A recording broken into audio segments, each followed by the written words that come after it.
All right, guys. All right, guys. We're going to try to start this again. We may get kicked off once more. We'll see.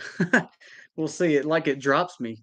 Telling you, when we talk about these big stories, it's like, man, they buffer me and mess me all up. So hopefully we'll be able to get on here and talk for a little bit anyway.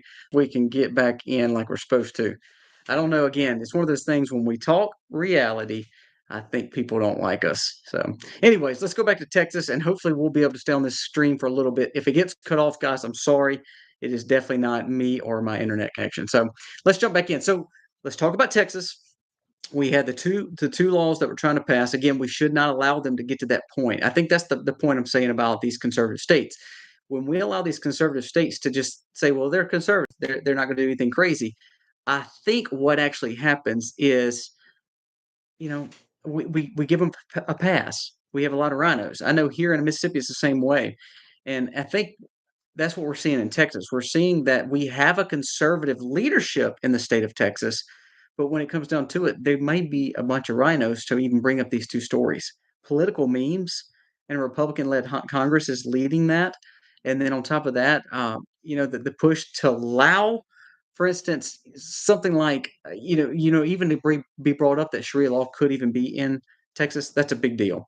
We've talked about Texas a lot when it comes to the community that they're trying to start in Plano. So it's not a good story to see, but I'm glad that Texas people are starting to wake up and say this is not right what Texas is trying to do. I think what you're going to start seeing is the war is not going to places like California, Oregon, Washington, New York.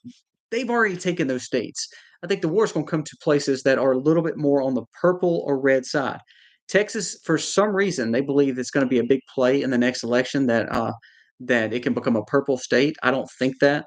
But if you start seeing things like this Plano situation come out and fighting against political memes and trying to rest for again, UK does that. That's just unbelievable.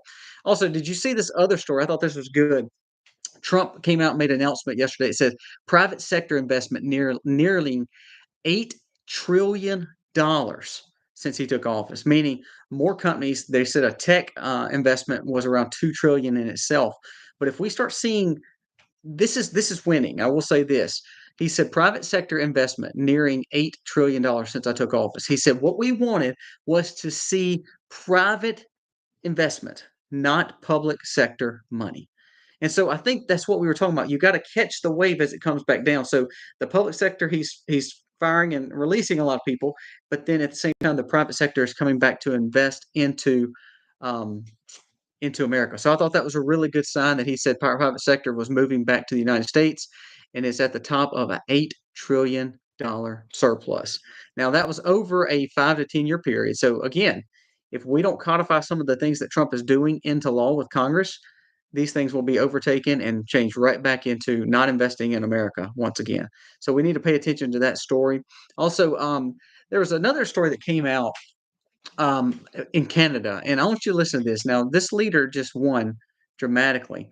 And then we're going to talk about Florida right after this Canada story. But it says Canadian Prime Minister Mark Carney, a frequent private jet user, seeks to curb travel by raising taxes on flights, stating we should be taking into account the impact of our flying on the planet. Now, this is the same guy that's pushing the same net zero policies that Europe just fell into a major problem with. So he came out and stated that he wanted to curb flying, especially to the United States and other countries. Now, I don't know if you're in Canada, but that's a pretty big deal, especially when he owns a private jet or at least owns the contract to a private jet and flies all over, especially to these global initiative pushes. So it makes me think, rules for thee, not for me. We just need to pay attention to that as they're in Canada. Now, another story from Canada that affects all of us, and the reason I say that is because it is a war on a community that is trying to stay as far away from government as possible. There's a new story dropped by Matt Van Swat said, breaking the Amish have won a lawsuit against the Canadian government for targeting the Amish with a $300,000 fine for not using certain applications on a phone. Well, remember, the Amish do not have phones. What they were trying to do, though, is this is it. They knew they didn't have phones. Do you know what they were trying to do? The more they were racking up fines by not having the app to cross state lines, not having the app to tell them if they got this in their arm or not, it allowed the government to put liens on their property. Now, the reason I bring that up is because we're starting to see this in liberal areas where more pushes for fines, liens, and taxes on Americans. And so, what the Amish were trying to do is say, look, you can't take our lands over not having a phone because they were wanting to tax them for not having a certain kind of app. So, the Amish actually won this battle in Canada, which is a great thing.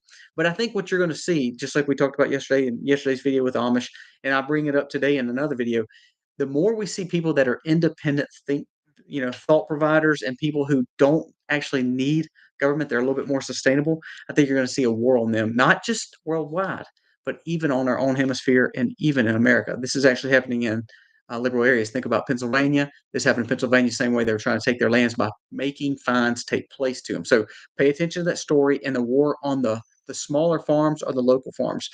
Trump's deregulation from FDA, that's been a big push lately. And they're like, now we're going to have salmonella in all the chicken. Our lettuce is going to have all this bacteria. Don't mind all that. What they're actually doing is cutting regulations for the smaller farmer. It was never about the big farms. Big farms were always going to do what they're going to do. They're always going to find loopholes. The whole purpose was to get